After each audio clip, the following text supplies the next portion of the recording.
Hello everybody, it is so good to see you today. How are you going?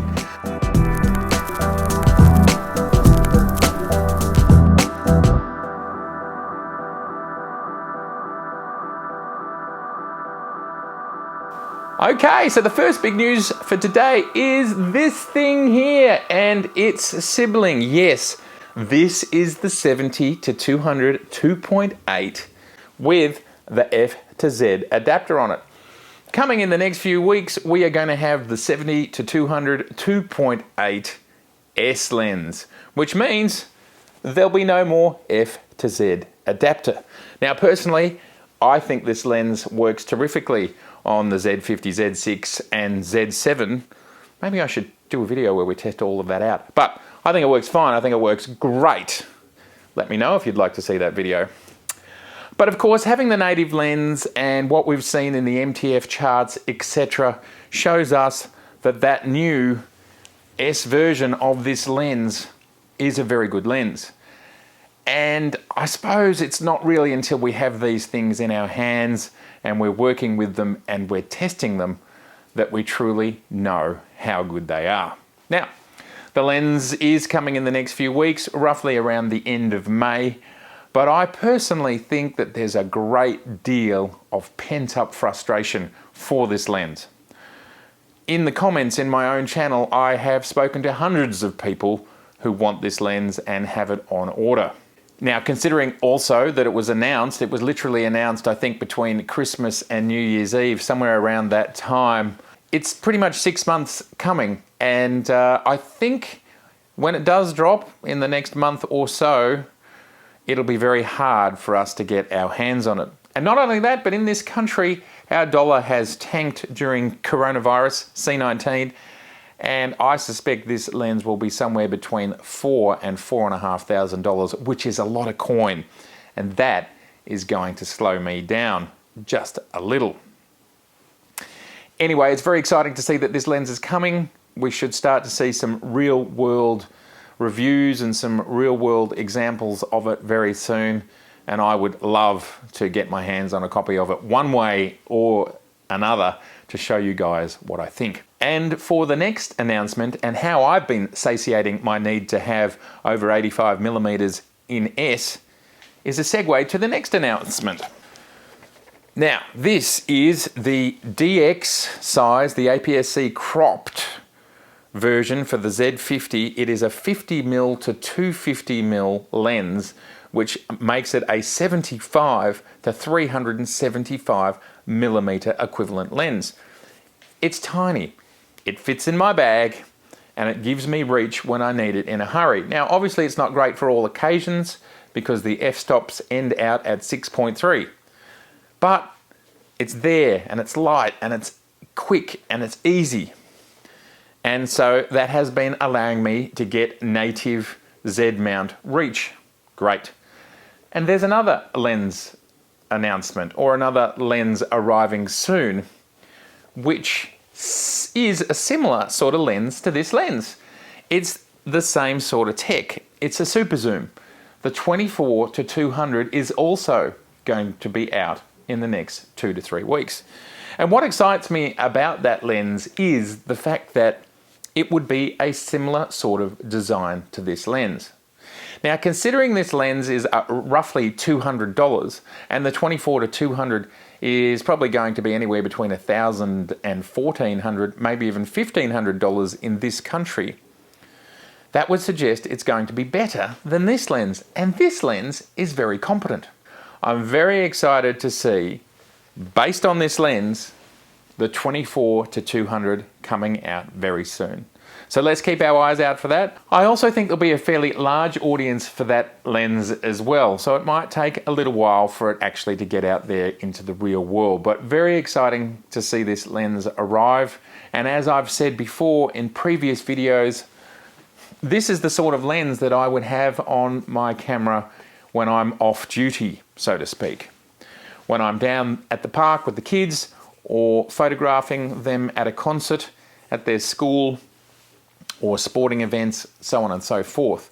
This gives me 24 mils to 200. That's an amazing amount of range in one very small lens that I think is around this size. And I think the quality will be good to very good. And the final announcement today is based on this little guy right here. This is my Nikon D4, one of my favorite cameras of all time, probably only to be superseded by the D3, which was a game changer in the digital photographic industry from my perspective. This camera does this. When the D5 was announced, I looked very, very hard at the spec. And 20 megapixels, super high ISO, but slightly diminished dynamic range, it wasn't for me. I was a person working in landscape, architectural, and commercial photography. The higher megapixels were more relevant, and I just didn't need frame rates that were that crazy. Of course, the D850 came out and gave me 45 megapixels, and with the grip, 9 frames a second. So to have 45 megapixels raw running at 9 frames a second, that's a lot, and I certainly did not need for any more than that.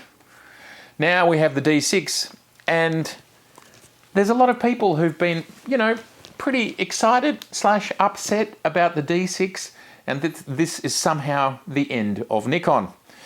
And I've already said a lot of words about this, but I've thought about it further. I've watched and listened and read more thoughts on it. And in all honesty, just like my use case where I wasn't a D5 user, I was a D850 user. The D6 is aimed at a very specific market. If you are standing on the sidelines at the Olympics or any football match anywhere around the world, of which there would literally be thousands of football matches all around the world every day, except for right now during C19, or you're a wildlife photographer, or you're a photojournalist. If you are living in that space and your job is to shoot high quality files, quick, that are amazing in camera, it generates a JPEG, and that JPEG you can most efficiently send via your phone or laptop to the news desk of the newspaper or online publication as quickly and as efficiently as possible, where those images do not have to be touched. They literally can go straight into an online layout or a print layout. That's who the D6 is for. Now, when you think about the money that's involved in running those businesses and keeping that pipeline going, having a dedicated camera which is aimed at those professionals, that is their job, to capture those little time capsules and get them off and get them out and get them published as quick as possible. This, quite frankly, is going to be the best camera in the world to ever do that very niche task. Now, it might not suit thousands of people who want to do other things, but this camera is not designed for them. It is designed for those professionals that need to get those images fast, in camera, JPEGs, perfect, and then up onto the wire as fast as possible. Now, those people, do they need 5.5K video? They don't. And they've got 4K video, which is exceptional and is broadcast industry standard in 2020. Nobody is broadcasting in 8K. No one will be broadcasting in 5.5K. It simply won't happen. So 4K is more than enough. So as usual, the YouTube pundits and others out there are creating a storm in the teacup when, let's face it, the real professionals that need to get this job done for their very, very large, whether it's Fox News or any other super large corporations around the world, buying a fistful of these cameras to get a job done and to do it efficiently and perfectly every time, they don't even think about it. The D5's already probably shot 500,000 frames. It's time to move them on. They have been depreciated. There's no storm in a teacup here. This is going to be an astonishing camera that is an absolutely lands the shot and delivers every time it's needed to, and it's aimed at a very specific niche market, and those people will love it. And that's the D6. it'll be able to do this. And as it's doing that, it'll be going up to a newspaper on the fly. I'm sure that's possible. Anyway, thank you everybody so much for being here today and talking about these new announcements. We've got the 70 to 200 2.8S. We've got the 24 to 200S super zoom, compact zoom that'll keep everybody on the weekends happy. People like me who've got kids and want to chase stuff around but don't want to carry all their gear all of the time. I think it'll be a great all-rounder lens. Looking forward to it. And the D6 has started to ship. That is very exciting. It started to ship to NPS users and there'll be more of them in the wild as the weeks passed. It's very exciting times and I really look forward to seeing real world usage as there's been so much talk about it so far. Well, it's been so lovely to see you. If this is your first time here and you like what you see, I'd love to see you again. So please subscribe, please share, makes us all smarter. Please like, I like that. And if you'd like to watch over 200 episodes, click on the Matto and Photography just down there. I talk about photography, business photography, printing, filmmaking, technique, gear, all sorts of stuff. Okay, great to see you. Bye. Can't get enough of this. This is cool. Oh yeah. It's a cracker. Look, it's this 2012. Still going strong. Still love it. It's great. Bye.